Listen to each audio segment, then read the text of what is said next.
Oh, not getting up. No way. I'm not getting up. That is what's, whoops, that is what's happening with some people. They won't get up in the morning. But where are the signs that you're actually depressed and not lazy? Believe it or not, research on mental health and burnout says that the average workday is too long, according to Devon Price. The difference between depression and laziness first is persistent sadness. Feeling persistently sad, empty, or hopeless most of the time, really, day or night, is more depression than laziness. It's in the depression family. It's a hallmark of symptoms of depression.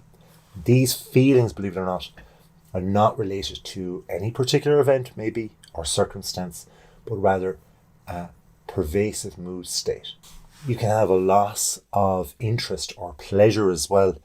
If you have a lot of hobbies, for example, if you love your job, and suddenly when you wake up, that moment when you wake up in the morning and you're not exactly bouncing out of bed, look, I'm not expecting anybody to bounce out of bed, but certainly if you are thinking those first few thoughts in the day and you start thinking, right, A, I got to get up and have my breakfast. B, I need to get in the car and get there quick. What time do I need to be there at? I need to be there 10 minutes before. Why? Because I need to prepare this for work. And C, I need to be able to do all of these jobs today, all these tasks. So therefore I come home. And if you start thinking that way, that's good. That's normal. That's natural to have that action in your brain when you start. But if you start going, oh no, this is, oh, horrible. I hate work. That guy, that person, those things, all those things, and you start complaining about things that really are beyond the remit of work, insofar as you shouldn't be complaining about those things. These things should be just okay, like the colour of your desk, for example. It shouldn't make you depressed. Also, hobbies, these are things you choose to like for by way of pleasure. Remember, these are pastimes. So you're spending your time at this. If you choose it in the past and consistently over time you love it and like it, well then why wouldn't you want that in the present as well? So question yourself on that too. Fatigue and low energy, because if you have fatigue and you're being run down by the normal day's work, the normal week's work, and it's not like 60 hours as opposed to 40, for example, well, then there's something wrong here, right? If you're exercising, you're eating, and you're sleeping generally the same thing, at the same time, same consistency, and suddenly you're feeling with this fatigue or this low energy, and you're experiencing persistent fatigue throughout the day, there's something amiss here. It mightn't be a physical thing. You might go to a physical, like a medical doctor, and they'll check you out physically. Or as part of your work, you may actually have that physical regularly too. But it might be something between your ears. So we need to check that out as well, because physical lethargy can come from fatigue mentally as well, or emotional problems. So low energy can also be a result. Now, this fatigue can make it difficult to muster the energy to engage in the normal daily activities or responsibilities that you have as well. Changes in sleep patterns are a big signpost towards things. Now, a lot of people think it's because you can't just because you can't get to sleep at night, that this could be a sign of depression and towards that, rather than to be lazy. Because, I mean, you're not going to be lazy lying in bed at night. It's night after all, you've had your day. So for sure, that can be a trigger, but also, or a warning more so. But also, if you're suddenly waking up in the morning earlier and earlier, there could be that as well. You might think, hey, clap myself in the back, I'm getting better at getting up earlier in the morning. Yes, but if you can't sleep beyond a certain time, there's too much on your mind as well toward that day. There's too much emphasis on that as well. So you have to be bang smack in the middle and know that as well, because depression can disrupt sleep patterns, and it leads to insomnia and even difficulty in falling asleep or staying asleep, or even hyper insomnia, which is excessive sleeping. You may even find yourself sleeping more than usual, struggling to get a restful sleep. Another one is changes in your appetite or weight.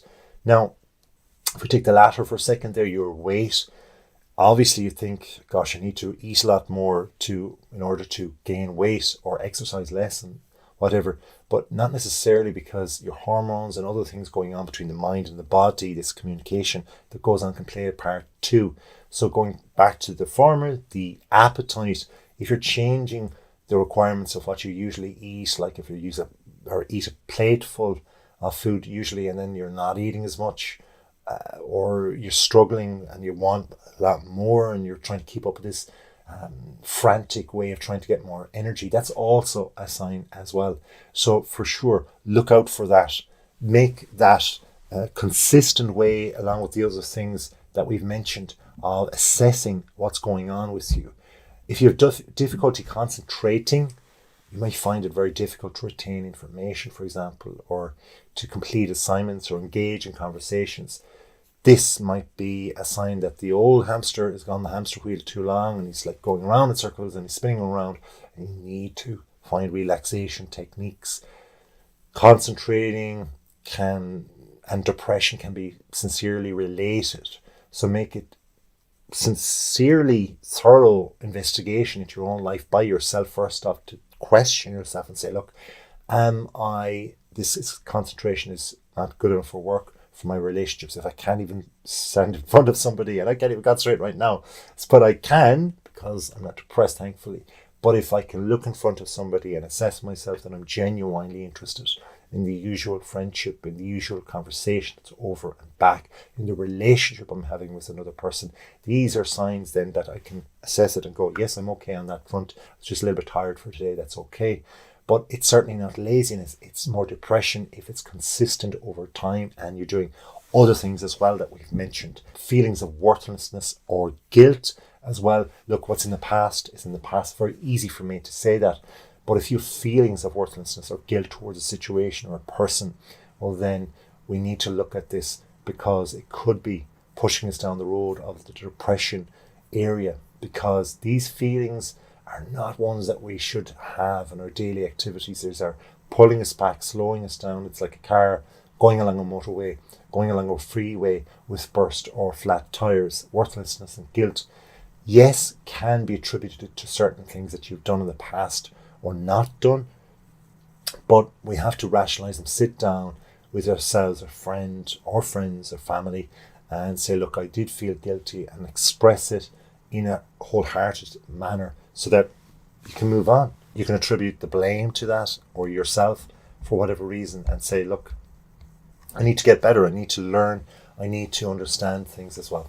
Physical symptoms, often the mind-body connection, will show that there's depression going on. It will manifest itself in certain physical ailments such as headaches, stomach aches, even muscle aches.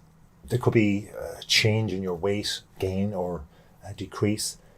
These physical symptoms may not respond to medical treatment, and they can persist despite attempts to alleviate them. So be aware of your body. We're not talking about being a top-class athlete or an Olympic athlete or anything like that. Rather, just be aware in trying to be constant, to be consistent, and see the symptoms. Even stress can come out through the skin as well. And ask your friend, hey, I look okay, don't I? I mean, if they're your friend, they'll support you for sure. Very careful. Be very careful with suicidal thought or behavior. Always seek the guidance of a professional in this regard. If you feel there's any inference towards suicidal thoughts, it's not normal. If you're personalizing it obviously towards yourself, that is not the thing, the road we want to go down. So ask a professional counselor, psychiatrist, professional medical doctor. Please do.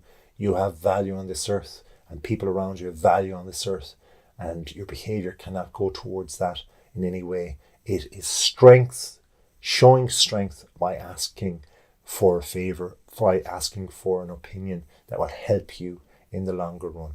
So please do look after yourself, and thank you for watching. Please do hit the subscribe button if you need more. I'll be there. Until next time though, please have a wonderful day.